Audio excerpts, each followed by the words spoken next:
Assalamualaikum warahmatullahi wabarakatuh. Jumpa lagi bersama saya Fauzi di channel Fauzi Ganim. Dan apa kabar semuanya? Semoga dalam keadaan sehat walafiat. Masih seputar jelang pelantikan Presiden terpilih Prabowo Gibran 20 Oktober dan masa purna tugas Presiden Jokowi ya di tanggal 20 Oktober juga. Eh, ada momen-momen spesial ya, dimulai dari hari Senin, hari Selasa, dan kemarin hari Rabu ya.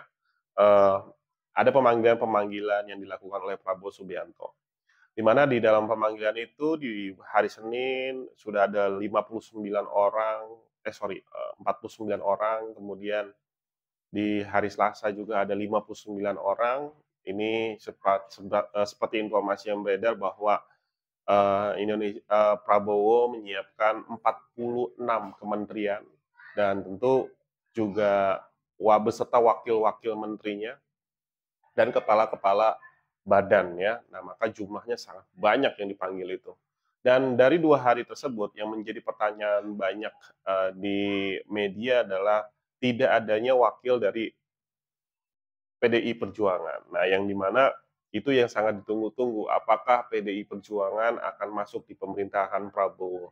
Tapi ternyata sampai hari Selasa itu tidak terjawab dan ini sebetulnya banyak yang juga menilai ada operasi dari Pak Jokowi yang eh, ini tentu saja Pak Jokowi tidak ingin PDIP masuk ke dalam pemerintahan Prabowo Gibran.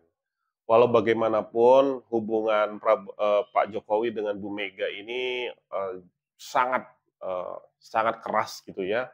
Ini udah patah harang lah ya. Dibandingkan antara Pak SBY dengan Bu Mega, sepertinya eh, Pak Jokowi dengan perseteruan antara Pak Jokowi dan Bu Mega ini jauh lebih besar dan lebih kuat. Untuk itu rasa-rasanya memang hal hal apa yang membuat kabinet ini sangat terlihat bahwa Pak Jokowi itu menolak keberadaan PDIP. Ada momen-momen sebelum pemanggilan hari Senin itu, pemanggilan calon menteri dan calon wakil menteri hari Senin dan Selasa, eh, ada momen-momen di mana Presiden Jokowi dan Pak Prabowo ini bertemu. Yang pertama adalah makan malam berdua, kemudian juga makan bersama Gibran, Prabowo, dan terakhir itu bertemu di kediaman Presiden Jokowi di Solo ya hari Minggu. Dan itu yang menjadi kita bisa menduga bahwa itu adalah rangkaian-rangkaian permintaan ataupun arahan dari Pak Jokowi untuk tidak memasukkan PDIP. Dan memang terbukti 2 hari itu tidak ada.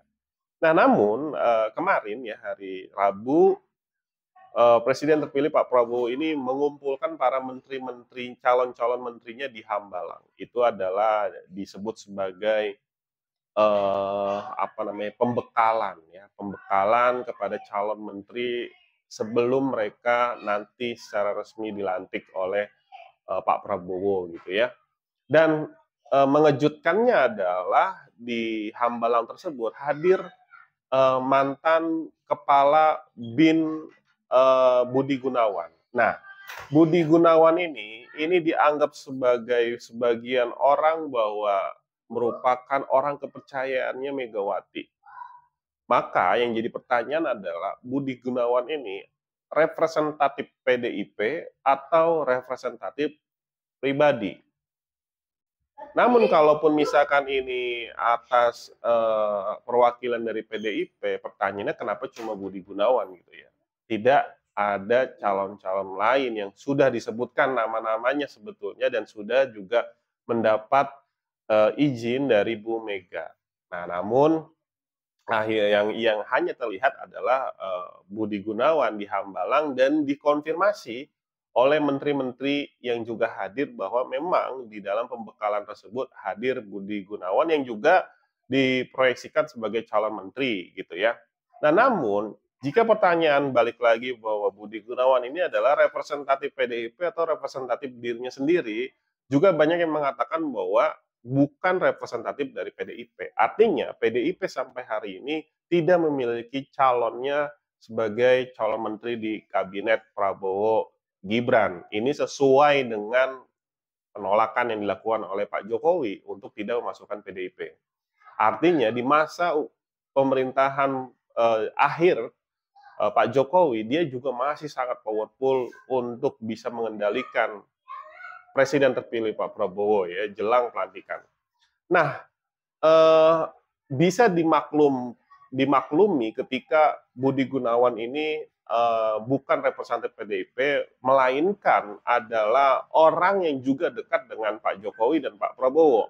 Hal itu terbukti di beberapa hari yang lalu pada saat peresmian salah satu pusat kreatif anak muda di Aceh, Budi Gunawan ini memuji-muji Jokowi. Kan aneh ya, memuji Pak Jokowi padahal dia baru dipecat sebagai kepala BIN.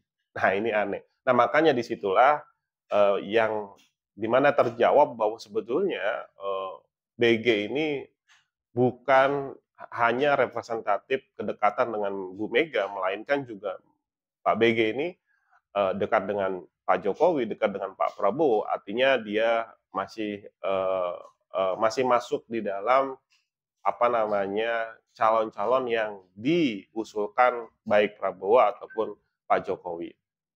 Nah, seperti itu ya terkait dengan kabar perkembangan terkini terkait dengan rencana pembentukan kabinet Prabowo Gibran, di mana memang ini luar biasa ya. Pak Jokowi ini meskipun sudah di akhir masa jabatannya, tapi pengaruhnya ini masih sangat besar gitu ya. Bahkan Pak Prabowo pun ini masih sangat apa namanya, masih sangat kuat ya dipengaruhi oleh Pak Jokowi.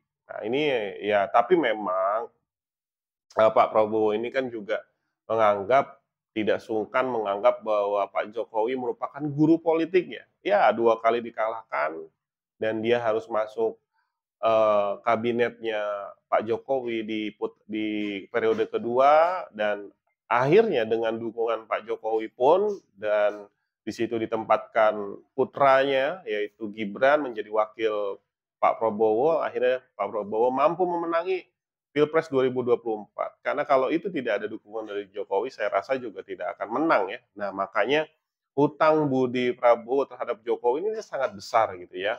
Maka segala macam masukan-masukan yang diberikan, arahan-arahan yang dilakukan oleh Presiden Jokowi tentu akan selalu diakomodir oleh Pak Prabowo gitu ya.